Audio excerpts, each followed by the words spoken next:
ಇದು 7 ಕುಂಟೆ ಜಾಗ. ಹೋದ ವರ್ಷ ವ್ಯವಸಾಯ ಮಾಡಿದ್ರೆ ಈ ವರ್ಷ ಏನೂ ಮಾಡಿಲ್ಲ. ಊರಿಂದ ಕೂಗಳತಲ್ಲಿರುವಂಥದ್ದು 7 ಕುಂಟೆ ಜಾಗ.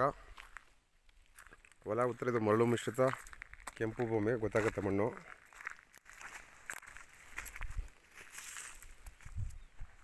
ಸಣ್ಣದಾಗಿ ಫಾರ್ಮ್ ಹೌಸ್ ಮಾಡ್ಕೋತೀನಿ ಅನ್ನೋರಿಗೆ ಇದು 7 ಮಾಡಿಸೋ ಜಾಗ.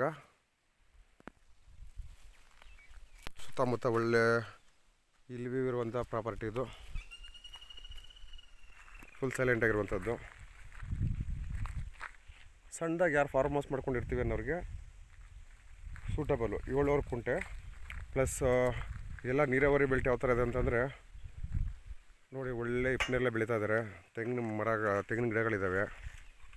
ಇದರಿಂದ ಹಿಂದೆ ನೋಡ್ಬೋದು ಬೇರೆ ಮಾವಿನ ತೋಟಗಳು. ಈ ಥರ ಆಪೋಸಿಟಲ್ಲಿ ಮತ್ತು ರೈಟ್ಗೆ ಒಳ್ಳೆ ಸೀನರಿ ಇರುವಂಥ ಜಾಗ.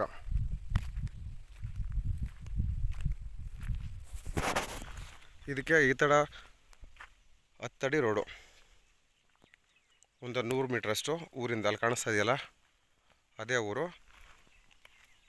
ಈ ಥರ 10 ಅಡಿ ನಕಾಶೆ ರೋಡು. ಇದರಿಂದ ಇನ್ನೂ ಮುಂದಕ್ಕೆ 120 ಎಕರೆ ಜಾಗ ಇದೆ. ಅವರೆಲ್ಲರೂ ಕೂಡ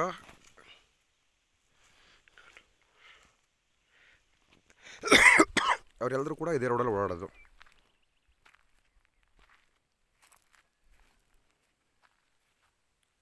ಲೀಗಲ್ ವೆರಿಫೈ ಆಗಿ ಪರ್ಚೇಸ್ ಮಾಡಿರುವಂಥ ಪ್ರಾಪರ್ಟಿ.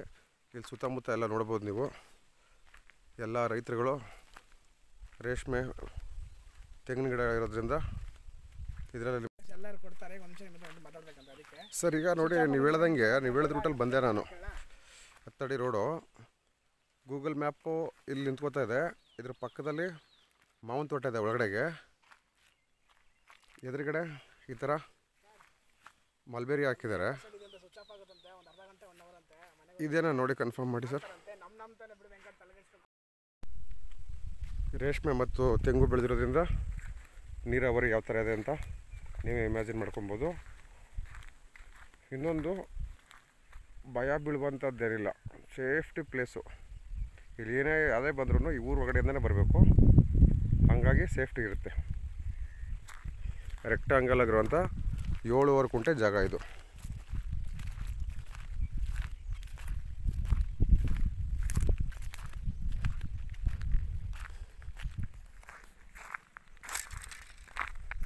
ನೋಡಿ ಎದುರುಗಡೆ ಈ ಥರ ಬೆಟ್ಟದ ವ್ಯೂ ಇರುವಂಥದ್ದು.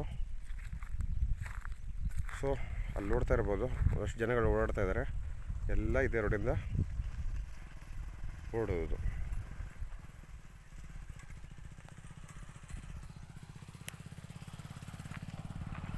ಏಳುವರೆ ಕುಂಟೆ ಜಾಗ, ಬೆಂಗಳೂರಿಂದ ತೀರಾ ಹತ್ರ ಇರುವಂಥ ಪ್ಲೇಸು. ಡಿಸ್ಕ್ರಿಪ್ಷನ್ ಹಾಕಿರ್ತೀನಿ ನೋಡಿ. ಈಗ 7 ಕುಂಟೆ ಜಾಗ ಏನು ತೋರಿಸ್ತೀನಿ ನಿಮಗೆ, ಅದೇ 10 ಅಡಿ ನಕಾಶೆ ರೋಡು. ಅಲ್ಲಿ ಮಾವಿನ ತೋಟ ಕಾಣಿಸ್ತಿದೆಯಲ್ಲ, ಮಾವಿನ ತೋಟಕ್ಕಿಂತ ಬಿಫೋರ್ ಇರೋದೇ ಅದೊಂದು ಪೀಸ್. ಅದು ನೋಡಿ, ಇಲ್ಲಿ ಇದು ಊರಿಂದ 100-120 ಮೀಟ್ರ್ ದೂರದಲ್ಲಿರುವಂಥ ಜಾಗ. ಇಲ್ಲಿ ಹೋಗೋ ದಾರಿಯಲ್ಲಿ ಈ ಥರ ಇಲ್ಲಿ ವ್ಯೂಸ್ ಇರೋದು. ಪ್ಲಸ್ ನೋಡಿ ಅಕ್ಕಪಕ್ಕ ಎಲ್ಲ ಬೇರೆಯವರೆಲ್ಲ ಫಾರ್ಮ್ ಹೌಸ್ ಮಾಡ್ಕೊಂಡಿದ್ದಾರೆ. ಸಣ್ಣದಾಗಿ ಫಾರ್ಮ್ ಹೌಸ್ ಮಾಡ್ಕೊಂಡು ಇರ್ತೀನಿ ಅನ್ನೋರಿಗೆ ಇಲ್ಲಿ ಏನೂ ಸಮಸ್ಯೆ ಇಲ್ಲ. ಅಲ್ಲಿ ಪಕ್ಕದಲ್ಲೇ ಇದಿದೆ, ಬೇರೆ ತೋಟಗಳಿದ್ದಾವೆ.